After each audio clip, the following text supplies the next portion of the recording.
दोस्तों, big boss के makers ने टीआरपी के लिए एक बहुत ही गंदा खेल खेल दिया है।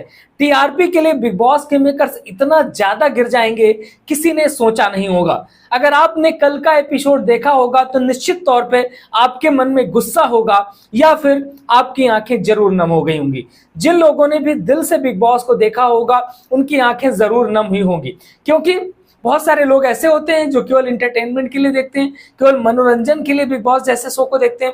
लेकिन बहुत सारे ऐसे लोग होते हैं जो अटैचमेंट करके देखते हैं, किसी न किसी कंटेस्टेंट के साथ उनका अटैचमेंट हो जाता है। और मैं इतना विश्वास के साथ कह सकता हूं कि पूरे के पूरे जितने व्यूअर्स हैं उनका अटैचमेंट विशाल के साथ, शिवानी के साथ और लवकेश कटारिया के साथ रहा होगा, क्योंकि इन लोगों ने इतना अच्छी तरीके से इस पूरे के पूरे सीजन में परफॉर्म किया है। इन लोगों की जो दोस्ती देखने को मिली है अलग तरीके की मिली है। शिवानी के साथ विशाल और लव का जो भाई बहन का प्यार देखने को मिला है, वो रियल भाई बहन वाला प्यार देखने को मिला है। वही शैतानियां, वही मस्ती, मतलब जो इंटरटेनमेंट इन लोगों ने किया है जनता का, वो सबसे अच्छा किया है। और जो भाई बहन के बीच की जो बॉन्डिंग देखने को मिली है, वो इससे बेस्ट आज तक कभी बिग बॉस के किसी रियलिटी शो में देखने को नहीं मिली है। और इसके बहुत सारे रील्स वगैरह वीडियोस इसीलिए सबसे ज्यादा वायरल हो रहे हैं। लेकिन बिग बॉस को ये चीज पसंद नहीं आती है। वो टीआरपी के लिए इतना ज्यादा गिर जाते हैं कि वो इन तीनों को आपस में लड़ाने की सोचते हैं, और उसके लिए लाते हैं इलेक्शन कैंपेन। और इलेक्शन कैंपेन आप केवल विशाल, लवकेश और शिवानी के लिए क्यों लेकर के आते हैं? ऐसे कोई कैंपेन आप रणवीर, अरमान जैसे लोगों के लिए क्यों नहीं लेकर के आते, जो केवल 24 घंटे बैठ करके खुराफात करते रहते हैं? लोगों की फीलिंग से उनको कोई मतलब नहीं होता। आपने देखा होगा सीन कि वहां पर जब बिग बॉस ने राशन डिस्ट्रीब्यूट किया, घर में 2 पार्ट में राशन कर दिया कि भैया इतना इनके पास रहेगा, इतना इनके पास रहेगा, उस समय शिवानी बाहर रो रही थी कि भैया घर मतलब खाना अलग अलग हो गया है, सारी चीजें हो गई। मैंने लोगों के घरों को टूटते देखा है, ये सारी चीजें, क्योंकि वो गांव से गई लड़की है और बहुत ज्यादा वो छोटी छोटी चीजों में इमोशनल हो जाती है। वहां पर जब ये बात अंदर पहुंचती है कि भैया शिवानी रो रही है इस बात को लेकर, तो सारे हंसते हैं, मजाक उड़ाते हैं, कहते हैं जब जब नॉमिनेशन आती है, रणवीर बोलता है कि जब जब नॉमिनेशन आता है तो शिवानी का ड्रामा शुरू हो जाता है, उसका इमोशनल कार्ड शुरू हो जाता है, वो रोना धोना शुरू कर देती है। वो बाहर ये बात बोल रही होती है कि रणवीर भैया ये बात नहीं समझेंगे।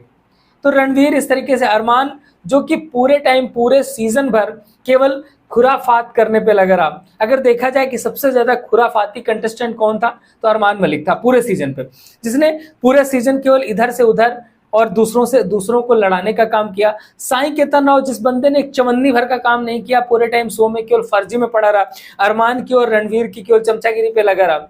कृतिका जो कि यूजलेस कैरेक्टर थी पूरे के पूरे बिग बॉस के अंदर, अरमान के पीछे पीछे घूमती रही। आपने उन लोगों को क्यों इस तरह का कोई टास्क नहीं दिया जिससे कि लोगों के सामने उनकी ओरिजिनल छवि निकल के आती?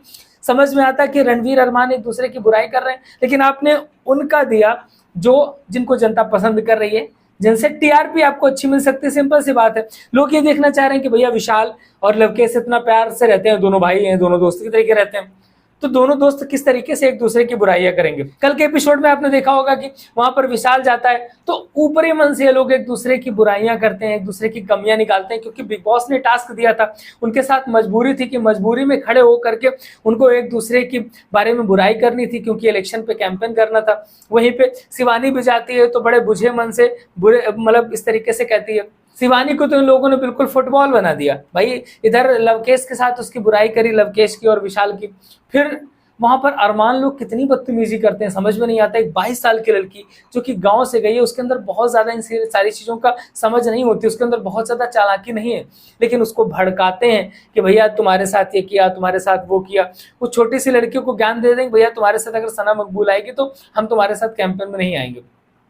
और वो जाके पूछती है, वो बोल देती है हम नहीं आ रहे हैं, तो जाके वो तुरंत बोल देती है। मतलब आपस में एक दूसरे की लड़ाई कराना।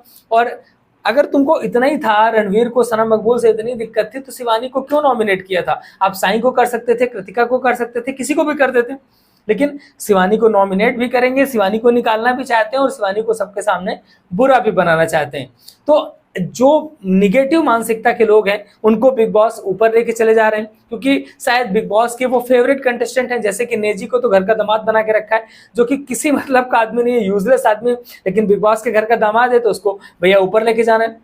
जो आपका साईं केतन राव है, किसी काम का आदमी नहीं है, लेकिन ऊपर लेके जाना है। और भैया रणवीर और कृतिका का तो आजकल अलग ही सीन चल रहा है, बहुत सारे वीडियोस देख के आ रहे हैं। वो कल उसको बड़ा प्यार से सहला रही थी, समझा रही थी। तो कृतिका का अपना एक अलग सीन चल रहा है। उस बंदे ने केवल इतना बोल दिया कि भाभी सुंदर है, इस बात को लेकर के बवाल मचा दिया। लेकिन अगर आप देख रहे होंगे बिग बॉस रेगुलर, तो कृतिका के बहुत सारी चीजें दिख रहे होंगे, बहुत सारे सीन्स आपको दिखाई दे रहे होंगे। चाहे साईं केतन राव के साथ वो योगा करने वाला सीन हो, एक्सरसाइज करने वाला सीन हो, बहुत सारी चीजें हैं। लेकिन क्या है ना कि जो निगेटिव मानसिकता के लोग हैं, बिग बॉस उनको ऊपर उठा रहे हैं। जो अच्छे कंटेस्टेंट थे उनको आप लोगों के सामने नीचा गिराना चाहते हैं, ये करके आप घर से बाहर करना चाहते हैं। शायद यही बिग बॉस की स्ट्रेटजी होगी, लेकिन जनता को ये स्ट्रेटजी समझ में नहीं आ रही। आपकी नजर में जो ये बिग बॉस कर रहे हैं, क्या सही कर रहे हैं या फिर गलत कर रहे हैं? या फिर रणवीर, अरमान, इन लोगों को भी सबके सामने एक्सपोज करना चाहिए कि अब वो बिल्कुल चौधरी बन के बैठे हैं। वो एकदम इस तरीके से रिएक्ट, पूरा का पूरा इस तरीके से सिनेरियो कल के एपिसोड में था कि बिल्कुल चौधरी बन के बैठे हैं, सारे आ रहे हैं मेरे पास कि भैया हमको वो करवा दो वोटिंग। वो बिल्कुल रंगबाजी से बात कर रहे हैं सारी चीजों पे। खाना भी है तो उनको आपने बेस्ट से बेस्ट रणवीर को बना दिया, हेड ऑफ हाउस उन्होंने अपने पास रख लिया। तो इधर के जो कंटेस्टेंट हैं, जो अच्छे कंटेस्टेंट हैं, उनको आपने बिल्कुल एकदम इस तरीके से दबा दिया है कि वो उठ ना पाए, वो लड़ ना पाए और जीत ना पाए। जिनको आप जिताना चाहते हैं उनको आप जिता लीजिए। तो बिग बॉस पे आप ये निर्धारित कर लीजिए कि हम जो घटिया से घटिया कंटेस्टेंट होगा हम उसको विनर बनाएंगे। तो भैया ऐसे अच्छा है, सबसे बेस्ट है कि आप बिग बॉस पे छांट लीजिए। जनता ऑलरेडी आपको बता देगी कौन सबसे घटिया कंटेस्टेंट है, उसको आप विनर बना दीजिए और अपना शो खत्म कर लीजिए। दोस्तों आपको क्या लगता है कमेंट पे जरूर बताइएगा।